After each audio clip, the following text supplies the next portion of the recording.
Assalamualaikum warahmatullahi wabarakatuh. Welcome back to my channel guys. Masih ya membahas tentang GERD, anxiety kecemasan dan psikosomatis. Apa kabar teman-teman semuanya tanpa terkecuali? Saya doakan Anda diberikan kesehatan, sehat walafiat jasmani dan rohani. Dan yang paling terpenting adalah apa yang Anda rasakan di tubuh Anda, sensasi-sensasi akibat GERD, anxiety kecemasan dan psikosomatis ini segera sirna teman-teman, menghilang ya, dan Anda bisa hidup bahagia tanpa merasakan sensasi-sensasi yang Anda rasakan di tubuh. Amin ya robbal alamin. Dan kemudian buat teman-teman yang baru menemukan channel saya, I said well, please welcome. Perkenalkan, saya Oji Tanjung, asal dari Lombok, Nusa Tenggara Barat, tepatnya di Kabupaten Lombok Utara. Dan please buat teman-teman yang baru menemukan channel saya, di like ya, di subscribe, kemudian di share ke sosial media manapun, karena masih banyak teman-teman kita yang di luaran sana yang masih membutuhkan informasi terkait asam lambung, GERD, anxiety kecemasan dan psikosomatis ini. Nah teman-teman semuanya, di pertemuan kali ini saya hanya akan bercerita saja ya. Bercerita kisah mengenai seorang motivator ya, yang cukup berpengalaman teman-teman ya, dan hampir ribuan ya teman-teman yang bertanya kepada beliau, dan beliau juga hampir banyak sekali ya membuat teman-teman yang lain itu sembuh oleh beliau ini. Nah di satu ketika ya karena beliau terus ya diserang oleh pertanyaan yang bertubi-tubi, akhirnya mental beliau turun teman-teman ya, down kembali, dan anxiety menyerang teman-teman, anxiety menyerangnya, dan akhirnya beliau melakukan mantang makan lagi teman-teman seperti sebelumnya, karena beliau adalah mantan GERD juga, mantan anxiety dan psikosomatis teman-teman. Nah berkat dari pantangan makanan tersebut ia lakukan selama beberapa bulan teman-teman, akhirnya BB beliau pun turun ya, turun drastis ya. Cukup prihatin ya saya melihat dan saya mendengarnya. Mental beliau turun, kemudian beliau pun berpikir ya, ditanya sama istri bagaimana yang harus dilakukan ya, tindakan apa yang harus dia akan ambil ya. Jadi dia pun bertanya kepada istrinya, please deh ya, saya dibawa ke dokter yang bagus ya, yang mahal ya, terus kemudian yang pelayanannya memuaskan ya. Nah akhirnya sang istri mengiyakan permintaan suami tersebut ya, dan mendecide mereka akan pergi ke rumah sakit ya, tempat praktek ya, tempat kesehatan. Dan beliau berencana akan endoskopi teman-teman ya. Jadi pemeriksaan ini akan berlangsung besoknya ya, esoknya. Terus kemudian beliau berangkat ya. Sebelum berangkat beliau pun seperti apa yang kita rasakan ya, tegang ya, kemudian anxiety masih menyerang, ketakutan ya, takut menerima kenyataan ya. Artinya apa yang disampaikan oleh dokter ini beliau takut gitu loh, akan terjadi sesuatu yang yang berbahaya ya, atau penyakit kronis ya, setelah nanti dicek oleh dokter. Nah sesampainya di tempat praktek ya, akhirnya dokter pun bertanya keluhan ya. Akhirnya teman ini menceritakan keluhannya selama ini mengenai pencernaannya, mendapatkan sensasi-sensasi yang seperti ini, seperti itu ya, habis semua dijelaskan sekomplit mungkin. Jadi dokternya pun menyarankan untuk baik, saya akan melakukan endoskopi saja katanya. si dokter. Akhirnya teman ini di endoskopi teman-teman ya, di endos, diperiksalah di bagian lambung dalam, bagian dalam ya, dimasukkan kamera, terus dicek-cek semuanya ya. Pas dalam pemeriksaan itu pun ya, beliau masih apa namanya, tegang gitu loh, ketakutan ya. Ketakutan seperti apa yang saya sampaikan tadi gitu. Jadi terus berjalannya waktu ya, program endos pun selesai teman-teman ya, dan teman ini pun keluar ya, menunggu beberapa jam ya untuk menunggu hasil endoskopinya. Jadi teman ini pun apa namanya, menyuruh istrinya untuk masuk kalau seandainya dokternya meminta untuk masuk ya. Jadi beliau tidak mau mendengarkan apa yang akan disampaikan oleh dokter hasilnya tersebut gitu. Jadi diminta istrinya untuk masuk. Begitu dokter memanggil ya, istrinya masuk dan bertanya yang apa namanya, yang sakit yang mana, seperti itu. Oh, dia di luar Pak, dia apa seperti ini alasan istrinya.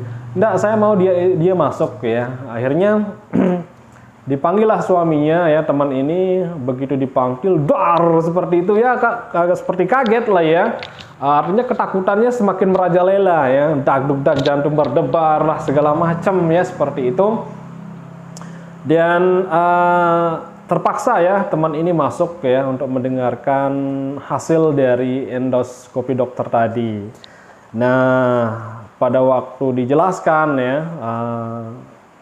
disampaikanlah bahwa keadaan lambung teman ini tidak ada masalah apa-apa teman-teman ya. Tidak ada penyakit apapun di dalam lambungnya. Tidak ada penyakit yang berbahaya di dalam lambungnya. Tidak ada penyakit mematikan di dalam lambungnya ya. Jadi disampaikan seperti itu ke teman ini. Akhirnya dengan sensasi yang dirasakan dalam tubuh sejak berangkat dari rumah, begitu mendengarkan dokter memberikan apa namanya, keterangan seperti itu, sensasi-sensasi yang dirasakan itu hilang 100% teman-teman ya. Nah, jadi teman ini pun balik bertanya, Pak Dokter, kenapa saya merasakan seperti ini gitu loh. Setiap saya makan, saya rasakan nggak enak, nggak nyaman. Karena memang lambungnya teman ini hanya bentol sedikit saja teman-teman, kecil-kecil, bentol gitu loh. Seperti apa namanya, digigit serangga deh, contohnya seperti itu deh ya. Bentol, cuman itu saja permasalahannya. Jadi kita merasakan sensasi yang sangat luar biasa, mengira bahwa penyakit itu adalah mematikan teman-teman. Nah, jadi ini adalah satu contoh ya kepada teman-teman, karena banyak yang bertanya di kolom komentar, apa namanya, mengira atau menerka memiliki penyakit yang berat, memiliki penyakit yang mematikan ya, seperti itu. Nah, ini adalah satu contoh buat teman-teman ya. Jangan apa namanya, terbawa oleh pola pikir sendiri, menganggap bahwa yang Anda rasakan itu adalah tanda-tanda Anda memiliki penyakit mematikan atau penyakit kronis. Jadi jangan salah kaprah ya, ini justru akan memperlambat kesembuhan. Karena pertanyaan atau pikiran-pikiran seperti itu akan terus ya tersimpan di pola pikir kita, seterusnya yang akan mengganggu raga kita teman-teman, yang mengganggu pikiran kita. Jadi stres terus setiap hari memikirkan itu, akhirnya timbullah rasa lemes, energi kita habis karena memang kita terus berpikir teman-teman.